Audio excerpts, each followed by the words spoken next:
Shalom, salam sehat, Tuhan mengasihi Anda sekalian. Selamat pagi, selamat hari Minggu dari Kapel Seminari Raja Damai atau Seminari Rex Pasis ini. Saya bersama para seminaris menyapa Anda untuk bersama-sama bersyukur atas kebaikan Tuhan kepada kita. Tema pada hari Minggu ini saya mengambil tema persembahan yang terbaik bagi Tuhan. Saudara-saudariku yang terkasih, apa persembahan kita untuk Tuhan? Persembahan yang terbaik adalah hidup kita. Marilah kita hening sejenak, menyadari terkadang kita belum sungguh-sungguh memberikan yang terbaik untuk Tuhan. Kita belum sungguh-sungguh memberikan hati kita, diri kita kepada Tuhan yang memberikan banyak hal secara cuma-cuma kepada kita. Terkadang kita mengalami ketakutan dan ketidakpercayaan bahwa Tuhan tidak bisa menolong kita, terutama selama masa pandemi ini. Kita meragukan Tuhan. Mari kita hening sejenak, menyadari dosa dan kelemahan, dan dengan rendah hati kita mohon ampun kepada Tuhan. Marilah berdoa. Kita doakan mereka semua, dan kita satukan juga dengan doa gereja, juga semua doa yang belum sempat saya bacakan, hamba membacakan ya Tuhan, yang berdoa untuk mereka semua. Allah yang kekal dan kuasa, ciptakanlah dalam diri kami hati yang tulus, agar setia dan mampu melayani Engkau demi Kristus Tuhan kami. Saudara-saudariku yang terkasih, bacaan yang luar biasa, terutama dalam bacaan Injil Matius, kita mendengar bagaimana Yesus mau dijebak dalam permainan politik. Saudara-saudari, Yesus mau dijebak dalam permainan politik. Orang Herodian adalah orang-orang yang menjilat Herodes atau pro kepada bangsa Romawi. Sedangkan orang Yahudi itu anti Romawi. Karena Yahudi pada waktu itu, orang-orang Yahudi dijajah sama bangsa Romawi. Mereka tidak pernah kompak. Tetapi anehnya, lucunya, uniknya, orang Herodian dan orang Yahudi bisa kompak untuk bersama-sama memusuhi Yesus. Sama-sama jahatnya, jadi sama-sama memusuhi Yesus. Dan kompak. Dan Yesus diberi pertanyaan yang luar biasa, saudara-saudari. Diberikan pertanyaan, boleh enggak bayar pajak kepada Kaisar? Ini ibarat Yesus itu diberi ibarat kita tuh diberi buah simalakama, dimakan bapak mati, tidak dimakan ibu yang mati. Bingung toh? Buah simalakama. Boleh tidak membayar pajak kepada Kaisar. Wow. Mau dijebak Yesus. Kalau Yesus mengatakan, oh, tidak boleh bayar pajak. Langsung ditangkap. Yesus provokator. Tapi kalau Yesus menjawab, ya harus bayar pajak lah. Yesus juga dimusuhi orang Yahudi. Lihat, Yesus itu penjilat bangsa Romawi. Nah, saudara-saudari, Yesus mau dijebak dalam urusan politik.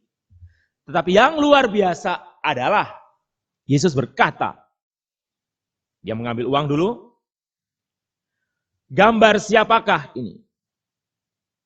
Gambar Kaisar. Yesus berkata, berikanlah apa yang menjadi hak Kaisar dan berikanlah kepada Allah apa yang menjadi hak Allah.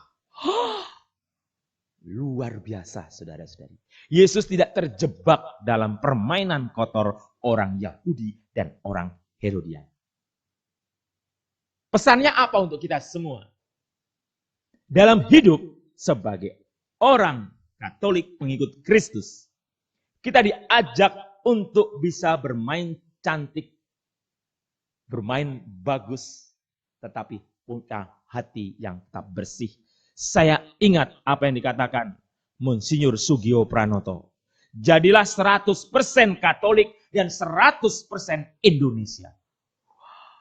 Maksudnya sebagai bangsa Indonesia, kita menjadi bangsa yang baik, Bangsa yang mengerti tujuan arah bangsa ini apa, mencintai Indonesia, tetapi kita juga menyadari bahwa Anda ini adalah orang Katolik. Hello.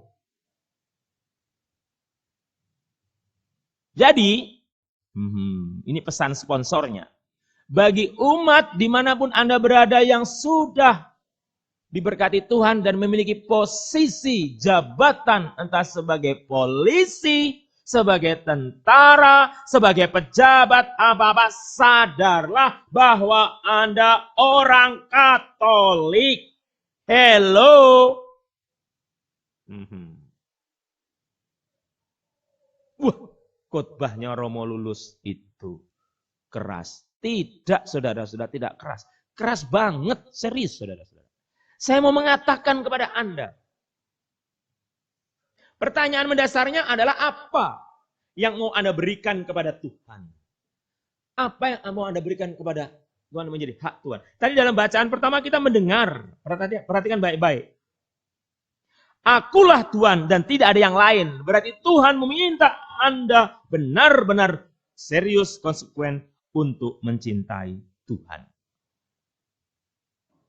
Dan dalam bacaan kedua kepada dari surat Rasul Paulus kepada umat di Tesalonika mengatakan, aku telah memilih kamu. Perhatikan. Aku telah memilih kamu. Tuhan telah memilih saya, Tuhan telah memilih Anda. Anda telah dipilih, saudara-saudari, untuk apa? Dari sekian miliar orang yang ada di dunia. Saya katakan, dari sekian miliar orang yang ada di dunia. Atau sekian juta orang yang ada di Indonesia. Anda dan saya dipilih jadi orang Katolik. Itu artinya apa? Anda dipilih benar-benar. Tuhan yang memilih Anda. Tetapi pertanyaannya adalah, apa yang Anda berikan, apa yang Anda syukuri, apa yang Anda banggakan. Saudara-saudariku yang terkasih, saya sebagai pastor, saya berhadapan dengan para seminaris, Anda semua, pertanyaannya adalah, persembahan kita untuk Tuhan itu apa? Sebagai bukti bahwa kita 100% Katolik, 100% Indonesia, persembahan untuk Tuhan itu apa? Karena pada saat seseorang memberikan yang terbaik untuk Tuhan, otomatis dia juga memberikan yang terbaik untuk bangsa ini. Karena Tuhan juga mencintai bangsa Indonesia. Apa persembahan Anda untuk Tuhan? Ada lagunya itu. Ini aku, semua milikku, ku serahkan padamu Tuhan. Ku serahkan padamu Tuhan. Rasul Paulus kepada umat di Roma juga mengatakan, berikanlah persembahan yang baik, persembahan yang kudus kepada Tuhan. Saudara-saudariku yang terkasih, saya sangat mengerti, saya ikut berempati. Banyak umat yang sedang susah. Karena faktor ekonomi, karena masalah pandemi ini, kebingungan dengan hutang. Tadi dalam doa-doa kita mendengar. Kebingungan karena sakit. Kebingungan karena begini, begitu. Yang mau saya katakan kepada saudara-saudariku yang terkasih. Apakah Anda sungguh percaya dan yakin kepada Tuhan? Tetapi kunci untuk percaya dan yakin kepada Tuhan dari pihak kita harus ada niat. Dalam diri kita, aku mau memberikan yang terbaik untuk Tuhan. Kok bisa, Romo?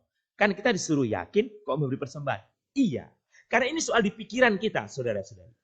Kalau hati dan pikiran kita selalu berpikir, aku mau memberikan yang terbaik untuk Tuhan. Tuhan itu ada. Dan Tuhan meminta aku memberikan yang terbaik untuk Tuhan. Maka, siapapun Anda seorang pegawai negeri kah? Aparatur negara? Seorang birokrat? Seorang pejabat, seorang pengusaha, seorang pastor, seorang suster, seminaris, atau apa saja. Berikanlah yang terbaik untuk Tuhan. Di pikiran Anda pada saat bangun pagi, Tuhan, aku mau memberikan yang terbaik untukmu, karena Engkau selalu mengasihi aku. Dikatakan dalam bacaan pertama tadi, sekalipun engkau tidak mengenal aku, supaya dari terbitnya matahari sampai terbenamnya orang tahu bahwa tidak ada yang lain di luar aku. Akulah Tuhan, tidak ada yang lain. Akulah Tuhan.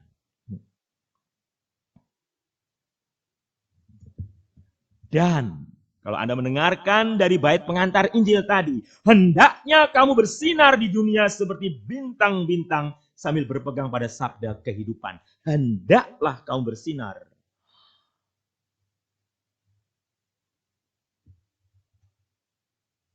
Hendaklah kau bersinar. Bagi orang benar Tuhan bercahaya, laksana lampu di dalam gulita. Pada saat Anda berperilaku benar, mempersembahkan yang terbaik untuk Tuhan, di kantor Anda, di perusahaan Anda, di lingkungan Anda, di keluarga Anda, di tengah kesulitan yang Anda alami, Anda tetap berperilaku benar, bertindak benar demi persembahan kepada Tuhan yang terbaik. Terang Anda bercahaya, saudara-saudari. Orang melihat bahwa Anda orang benar. Inilah persembahan kepada Allah. Yaitu apa? Mungkin orang berpikir persembahan itu duit, uang. Money. Bukan, saudara-saudara. Persembahan yang utama adalah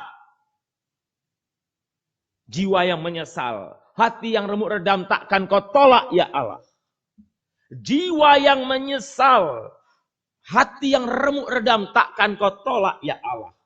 Sikap sesal, sikap tobat. Sikap mau memberikan yang terbaik untuk Tuhan, itu adalah persembahan yang benar, persembahan yang berharga di hadapan Tuhan. Hello, saya mau bertanya kepada Anda sekalian, apa di dalam diri Anda yang milik Anda? Rumah Anda? Itu punya Tuhan, saudara-saudari. Uang Anda? Bahkan tubuhmu, semuanya punya Tuhan. Hanya satu yang bukan punya Tuhan. Yaitu apa? Dosamu. Dosa Anda, dosa saya yang bukan punya Tuhan. Hello, jangan salahkan Tuhan. Dosaku punya Tuhan. Bukan. Tapi istrimu, anakmu, rumahmu, semuanya punya Tuhan. Jadi Tuhan bisa ambil saja kapan terserah Tuhan. Hello, dia yang punya. Tuhan yang punya. Mengapa saya tadi katakan? Persembahan kepada Allah adalah jiwa yang menyesal. Hati yang remuk redam takkan kau tolak. Sesal itu punyamu. Dan sesal itu dosamu. Itulah persembahan untuk Tuhan. Apa yang Anda punya? Otak Anda, kepintaran Anda. Bukan punya Anda. Bajumu semuanya punya Tuhan. Ingat apa yang dikatakan Ayub. Ayub mengatakan, semua datang dari Tuhan. Kalau Tuhan mau ambil, ambil. Ambil. Ingat, kita tidak membawa apa-apa datang ke dunia. Kita tidak membawa apa-apa datang ke dunia. Anda pasti tahu lagu ini. Ku tak membawa apapun juga saat ku datang ke dunia. Kita tidak membawa apa-apa, saudara-saudara. Pada saat kita mati, perhatikan. Pada saat kita mati, ku tinggal semua. Pada akhirnya saat ku kembali ke surga. Inilah yang ku punya, hati sebagai hamba yang mau taat dan setia padamu Bapa. Taat dan setia kepada Bapa, itulah persembahan kita. Kemana akan ku bawa hati yang menyembah dalam roh dan kebenaran sampai selamanya. Dalam roh dan kebenaran. Saudara-saudaraku, saudara-saudariku yang terkasih, persembahan kepada Allah adalah jiwa yang menyesal. Hati yang remuk redam takkan ditolak. Inilah persembahan yang berharga untuk Tuhan. Dan pada saat Anda memberikan persembahan yang berharga, pada saat itulah Anda menjadi 100% Katolik, 100% Indonesia. Kenapa demikian? Pada saat orang berpikir demi kemuliaan Tuhan, orang itu berpikir baik, berpikiran baik, berhasrat baik, berhati baik. Dan itu berarti bagi sesama, berarti bagi negara ini. Kita memerlukan orang-orang yang baik, bukan orang-orang yang licik. Mohon maaf, saya kalau lihat berita penuh dengan orang-orang licik. Ganas menghancurkan, ini demo menghancurkan apa-apa. Mengerikan, saudara-saudariku yang terkasih. Jadilah manusia yang baik, yang berpikir baik, berpikir positif. Saudara-saudariku yang terkasih, kita tidak punya apa-apa. Apa persembahan kita untuk Tuhan? Yaitu dosa kita, sesal kita. Tuhan, aku menyesal, Tuhan. Bagi seorang bapak keluarga, Tuhan, aku menyesal telah menyengsarakan istri dan anakku. Bagi seorang ibu, Tuhan, aku menyesal. Aku menyanyiakan anakku, Tuhan, aku menyesal. Tuhan, aku menyesal, aku belum sungguh-sungguh menjadi orang Katolik. Tuhan, aku menyesal. Inilah persembahan kita. Mazmur 50 mengatakan, hati yang remuk redam takkan kau tolak, ya Allah. Jiwa yang menyesal, hati yang remuk redam takkan kau tolak, ya Allah. Hati yang remuk redam, saudara-saudariku. Dalam hidup ini ada penderitaan. Berkali-kali dalam khotbah saya selalu mengatakan, mungkin Anda berpikir, Romo terus-menerus ngomong penderitaan. Apalagi karena itu santapan kita hari-hari. Itu sarapan kita. Itu makan siang kita. Itu makan malam kita, penderitaan, saudara-saudari. Kita buka berita-berita di TV, buka-buka berita-berita di link YouTube dan lain sebagainya. Terus-menerus kita mendengar berita-berita penderitaan. Saya terus-menerus. 75% WA saya yang masuk, Romo minta doa. Saya banyak hutang, saya punya masalah, begini. Terus-menerus, saudara-saudari. Dan saya mengatakan, ya saya doakan. Ya saya doakan. Anda tahu mengapa setiap saya mengangkat hosti, saya mengangkat piala, lama saya mengangkat. Ini supaya anak-anak seminaris tahu. Supaya Anda semua tahu dan para seminaris tahu. Pada saat saya mengangkat, mengapa lama? Karena pada saat itu saya percaya dengan penuh iman saya bahwa yang saya pegang ini, yang bersama saya benar-benar Yesus Kristus. Jadi pada saat saya berkata, saudara-saudariku yang terkasih, pada saat saya berkata, terimalah dan makanlah, inilah tubuhku yang diserahkan bagimu. Saya ulangi, terimalah dan makanlah, inilah tubuhku yang diserahkan bagimu pada saat saya mengangkat tubuh Kristus. Pada saat saya mengangkat darah Kristus. Saudara-saudariku yang terkasih. Saya berdoa untuk Anda semua. Berdoa bagi para seminaris dan keluarganya. Saya memerlukan waktu beberapa menit, saudara-saudari. Begitu banyak permohonan umat dan pada saat itu saya katakan, Yesus tolonglah mereka. Yesus tolonglah mereka. Karena saya percaya dengan iman saya. Bahwa di saat konsekrasi ini, di saat saya membacakan, mendoakan format liturgi ekaristi, di konsekrasi ini, di doa syukur agung ini, inilah momen yang paling luar biasa, paling agung di ekaristi, di misa. Karena pada saat ini kami para imam mengambil bagian dari imamat uskup, mengambil bagian daripada imamat yang diberikan kepada para rasul, pada kami semua, adalah membawakan ekaristi. Disinilah keagungannya. Disinilah kedahsyatan dari ekaristi. Mujizat ekaristi sering terjadi di sini. Makanya saya berdoa sungguh-sungguh di momen ini. Nah, saudara-saudari yang terkasih, pertanyaan mendasar dan refleksi untuk kita. Setelah Anda tahu ini semua, apa persembahan Anda untuk Tuhan?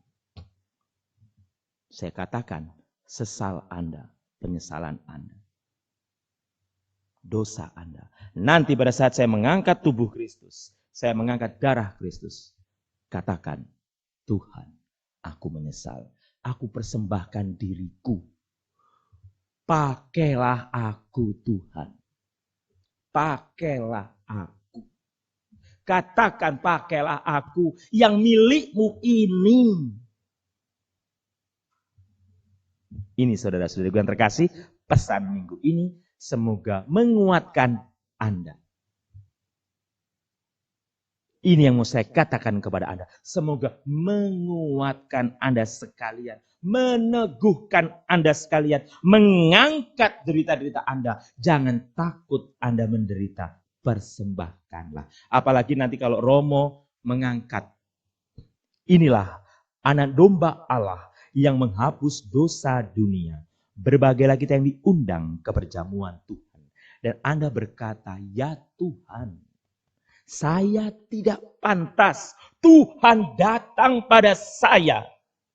Kita belajar dari perwira dari Kapernaum yang berkata kepada Yesus, ya Tuhan, saya tidak pantas. Tuhan datang pada saya, tapi bersabdalah saja maka saya akan sembuh. Pada saat itu saudaraku, saudariku, ingat semua masalahmu.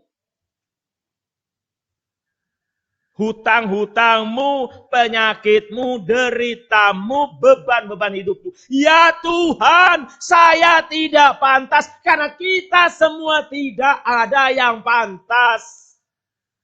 Oleh karena itu saya mengatakan, persembahan yang terbaik adalah sesal, merasa berdosa, merasa bersalah, dan beban-beban hidupku persembahkan padamu Tuhan. Pakailah aku. Amin, saudaraku. Amin. Saudara-saudara yang terkasih, saya percaya Anda mau memberikan yang terbaik untuk Tuhan. Tuhan memberkati Anda. Kita hening saja. Marilah berdoa. Allah Bapa yang Maha Kasih, kami bersyukur bahwa kami diundang untuk menjadi benar-benar 100% Katolik dan 100% Indonesia. Berkatilah kehidupan kami demi Kristus Tuhan kami. Amin. Saudara-saudariku yang terkasih, sekali lagi selamat hari Minggu, selamat pagi, dan kami berterima kasih Anda setia bergabung dengan kami, bersama kami di Seminari Raja Damai. Saya juga mohon maaf kalau khotbahnya terlalu bersemangat mungkin dan lain sebagainya. Ya begitulah.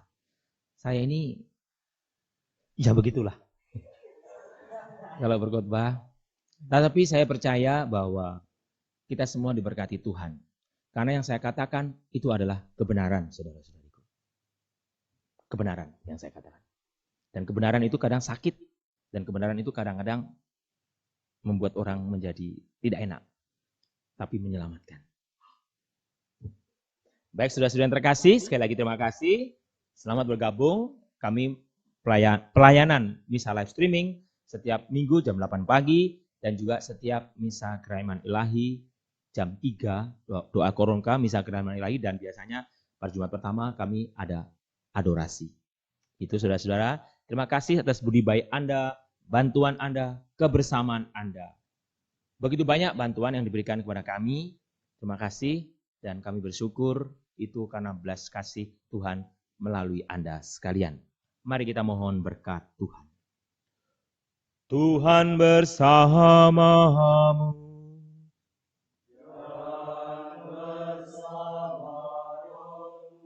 Semoga kita sekalian, niat baik kita untuk menjadi orang Katolik yang 100% dan orang Indonesia yang 100%. Niat baik kita untuk memberikan persembahan yang terbaik, yaitu diri kita kepada Tuhan. Niat baik kita untuk selalu berbelas kasih kepada sesama. Diberkati oleh Allah Bapa yang Maha Kuasa, Bapa, Putra, dan Roh Kudus. Amin. Saudara-saudariku yang terkasih, perayaan Ekaristi hari Minggu sudah selesai. Pergilah, kita diutus.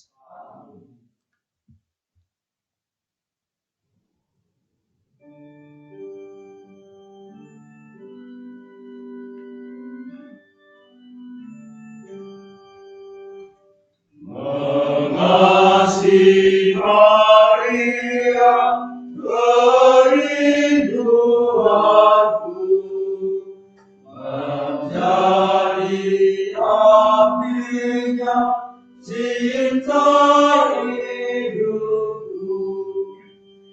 Samudra surga